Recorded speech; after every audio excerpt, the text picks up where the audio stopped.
right. Good day, Knife Life, EDC, NAFs, hashtag Stay Sharp community. Do your deal. You know what to do. Like, subscribe, comment. You love it, you hate it. Let us know. We want to hear what you Ding have the bell, to say. too. Ding Oh, the bell. yeah. There you go.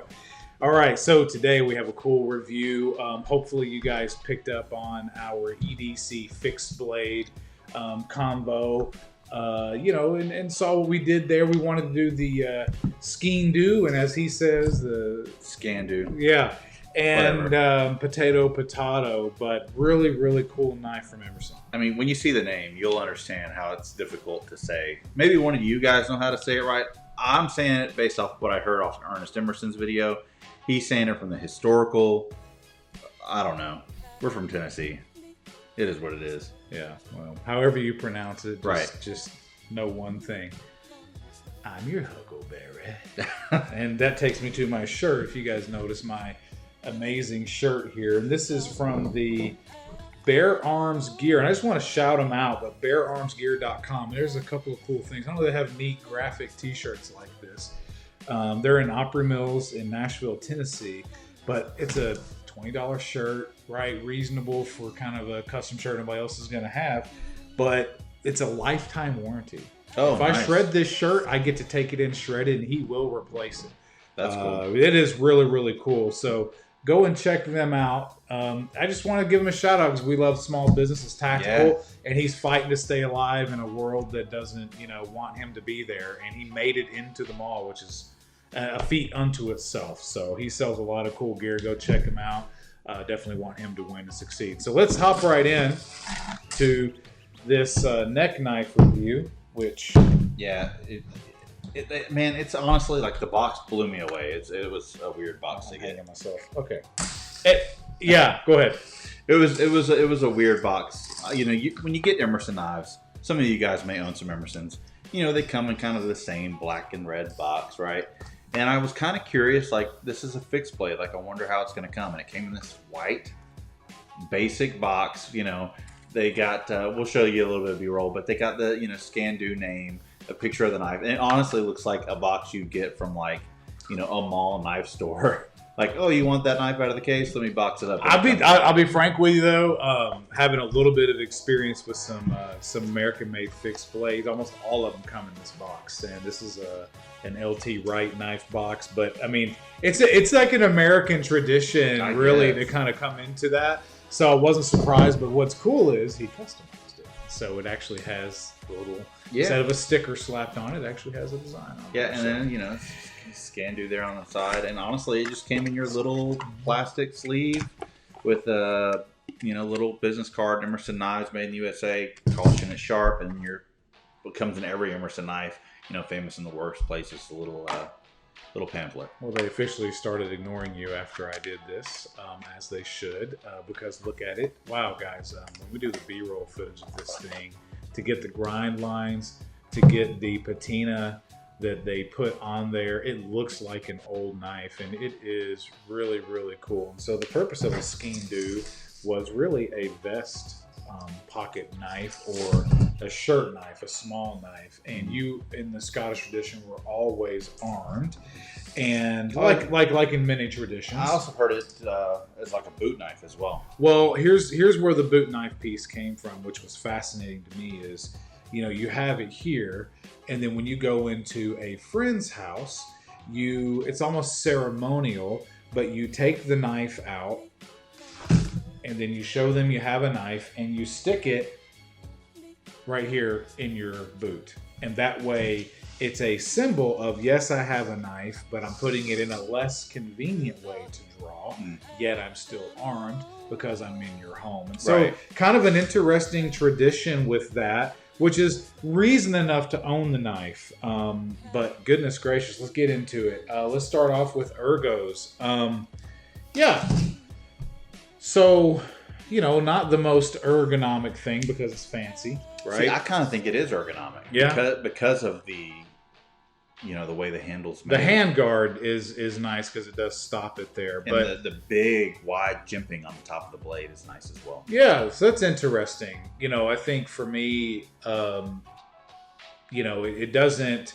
if you were to kind of compare it to the LT Wright, like the LT Wright kind of has that broomstick handle, which is, you know, thicker, smoother, right? This doesn't have it doesn't have a scale on it, so it's kind of that basic, very neck knife theme.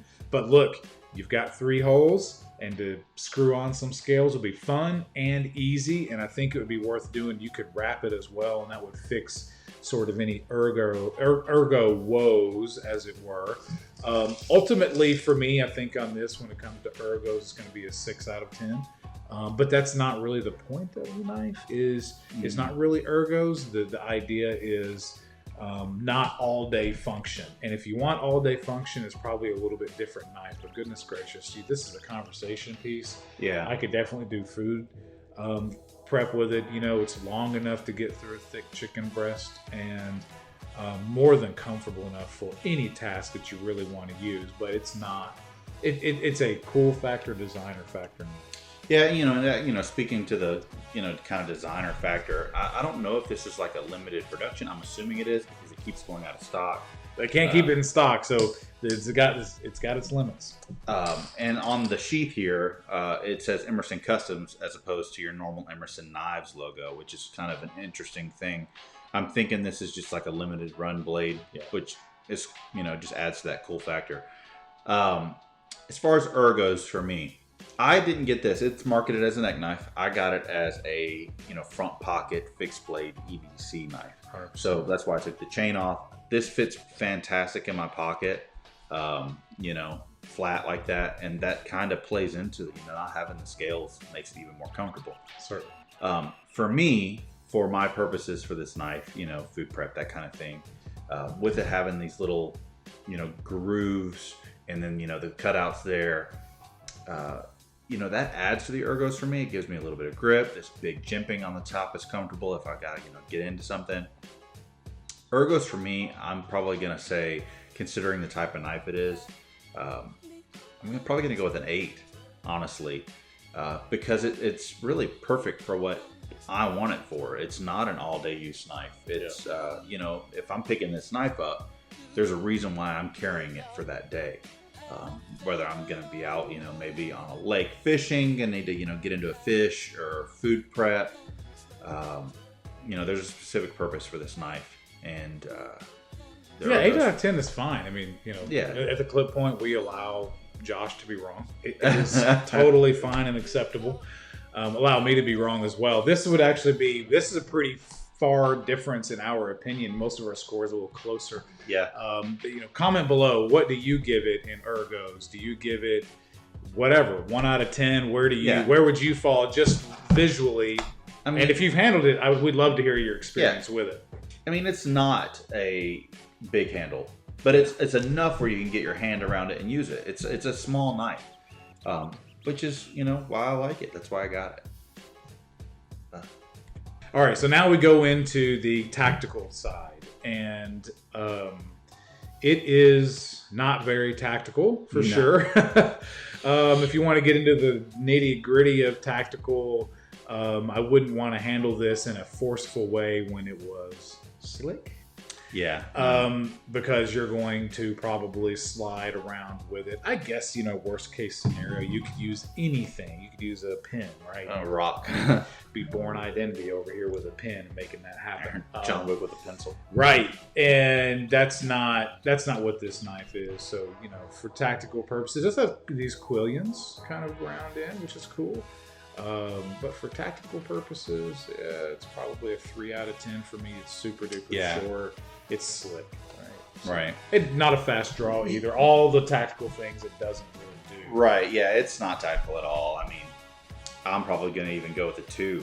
I mean, you could make it tactical. Like, it's got these little holes here. You could lash it to a rod and turn it into a spear or something. But who's going to do that? Yeah. Well, and that's true. And part of the problem is your sheath is no longer viable.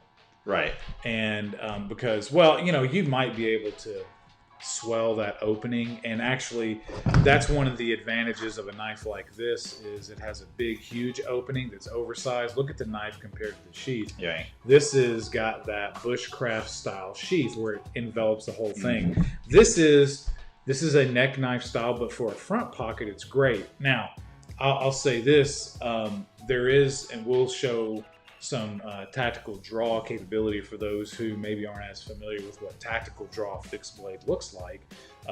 Because it does have this loop right here, you might need a needle to thread it, but you could take some paracord and actually create a tactical draw scenario. Well, I'll actually show you what that looks like.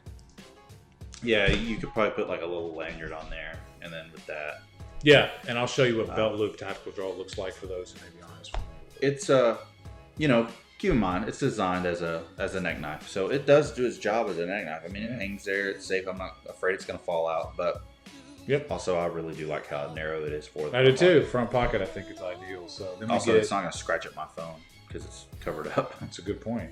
Then we get the EDC. So for EDC, very, very EDC. I don't want to go EDC and compare it necessarily directly to this is a Cinto Fonte by Spyderco. Little modded pocket clip action. I'm excited about that. But you know what? You're always going to have advantages and disadvantages no matter which direction you go. The novelty of carrying a fixed blade is a lot of cool, and when it comes to food, a lot of function. And so, both are fine. Both are acceptable. But, when you look at kind of really a perfect size EDC, it's slim, it deploys quickly, deepish carry pocket clip. I mean, this is a great EDC folding knife. Right. And, when you kind of compare the pocket space, right? This is significantly larger. Now, right. So, but the deal is, how is it? That's unfair. Right. Because it's a fixed blade. It's a fixed blade. How is it EDCable for a fixed blade? That is, for me, probably going to be, I would say, a 9 out of 10 for me, because it's about ideal. It's just about ideal. You might want something a little bit more narrow. We can kind of compare it. I don't even know. Is the Brutalica slightly more narrow? Perhaps it doesn't have the shoulders, but it's out there. 9 out of 10 for EDCable, because it'll fit in your pocket and it's going to be very comfortable. Yeah. For me, I have super slim too. I have been carrying it since I got it, and honestly, I have 0 complaints. It's so slim. It literally can fit between my body and my phone, no problem. If you are into knives and you carry a bunch of EDC gear, you've run the gambit of your pockets being quite full. You got maybe a couple knives, Zippo, phone, etc. This for me, as far as EDC, because I've been carrying it, I feel how comfortable it is. I'm gonna say it's 10 out of 10 as far as an EDC fixed blade. I honestly have no complaints about it for EDC. Like, the blade shape's great. Everything about it for EDC purposes is pretty solid. So 10 out of 10 for me as far as EDC. Awesome. Cool factor. This thing's 10 out of 10. You kidding me? This is so cool. Look at the leather, and we'll do some B-roll, but the leather has aging. The oil is uneven. I love that. It has some nicks in it. I mean, they really thought when they put this thing together, and it is epic. I dig that. I dig the fact that it has Emerson Customs, a unique burnishing within that leather. It is not their typical. I love the patina that they put on this blade, because it is stainless, so it has to be kind of a false patina, but it's beautiful. I love the look of it. I love the fact that it has grind lines. And Microtech does a great job with those grind lines. They're like a rainbow effect. Really scatters the light well. It's a great design. The cool factor is through the roof. I love the Celtic style. It's as cool as it gets. It is a 10 for me. I really love this knife, and I was really excited. So I was thinking about we'd each have one, but we do that too much, and now we're shooting more and more content. It's like, let's slow down on duplicating. There's no reason. Obviously 10 out of 10 for me as well. They just did it right. It feels historical, but they still kept the charm of Emerson. Like, the grind still has your standard Emerson grind. Your standard Emerson steel. made in U.S., and it's just not a knife you would typically expect from such a tactical knife maker like Emerson. But if you're familiar with Ernie Emerson, they really do some cool stuff. He's obviously a big fan of history. If you've seen any of his videos, with his office and everything. Yep. Greg nailed it all. It's kind of hard to add to that. It's really cool how he takes his folding designs and he incorporates world blades. Yeah, like the Sax is a good example. Sax, and you've got the Quiken, and you've got the American clip points, the real bulldog style, just heavy clip point designs. And they all have a purpose, and it's really, really neat that he goes into the classic designs and brings them into a tactical folder, because he's not necessarily taking a weird modern interpretation of a classic design. He actually stays pretty true to what you would expect, and that's refreshing, but he does it in a way that is so high quality. The grinds are amazing. The edges, they come razor sharp, and this is no exception. I don't have to touch that. And for me, if you have been engaged in any of our content, you know that I typically will at least polish an edge, if not with leather if it comes pretty sharp, or I just have to regrind completely, kind of like this budget fixed blade, because it was unacceptable how it came. And that is just going to vary by manufacturer. Right. But Emerson, I would say, I'd put up there as one of the highest quality manufacturers in the world for knives. Right. In every single aspect. Right. And I know that there's some argument out there about like the steel they use and kind of the way they design their knives, but speaking to Emerson specifically, the way they design their knives is exactly as it should be for the audience, right? Their clientele, they're abusing these knives. These knives are made for one singular purpose, with the exception of something like this, obviously. But for the most part, Emerson knives are self-defense knives. Yeah. So, cool. That gives us takes to overall. Yeah. So for me, on the knife, thank you. For me, it's an 8 out of 10 overall. And the only reason why is because, I want to be a little bit more nerdy. I don't like the neck knife aspects of it. No. I'll be frank. I don't care for neck knives. It's a personal opinion. The execution of the knife is obviously pretty much flawless. That's not what's in question. It's I don't like neck knives. I do own some, because they're kind of cool to take pictures of for Instagram. But I've never carried a neck knife. I don't anticipate ever carrying a neck knife. It's not my thing. For those of you that are, cool. Yeah. But with this, what I would have liked to have seen is a pocket carry idea and a theme, which this has those, but I would have liked to have a bushcraft style sheath mechanism that was wide opening, and I would have liked to have seen maybe a cool black wood or something, a bit more, maybe a scale or something, or a scale option I would have liked to see with this. That's my only gripe, and that's why it's an 8 out of 10 overall for me. Right, where you have the option of a scaled version. I would have liked to have seen this needed to, in my opinion. It wouldn't have been hard. No, I don't think so. Obviously, this is built with a specific purpose. Right. Okay. I mean, it's a neck knife. It's a neck from knife, Emerson. right? I would have liked to have seen this be more EDCable for a pocket knife, but I mean, it still is. It is, as we mentioned. It has a lot of those aspects. But I agree with you. I think. I mean, you've got the holes there. You might as well. How much more difficult would it have been to make some, maybe black micarta? Yeah, if you shave them down thin enough, you wet the leather and you shove it in there, and then you leave it in there for a couple of days and the leather dries. It will stretch, especially if your scale that you put on is not really abrupt, kind of like this LT.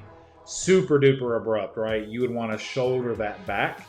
But you could actually still use that leather sheath if you know what you're doing. And quite frankly, that almost makes it a challenge to me. It makes me want to do something like that. But of course, you would lose the beautiful crisscross artwork. Right. So, it's pros and cons. I think 8 out of 10 is our clip point overall. It's solid. Okay. Cool. I mean, it's a cool knife. It's a cool knife that's got a lot of use, and definitely a conversation starter. Yeah, I agree. Yeah. So. Guys, as always, thanks for watching. Yep. Let us know what you think about the Sgian Dubh or Sgian Dubh. Leave us a comment down below, and we'll see you on the next one. Yeah. Thanks, guys. Stay sharp. Stay sharp.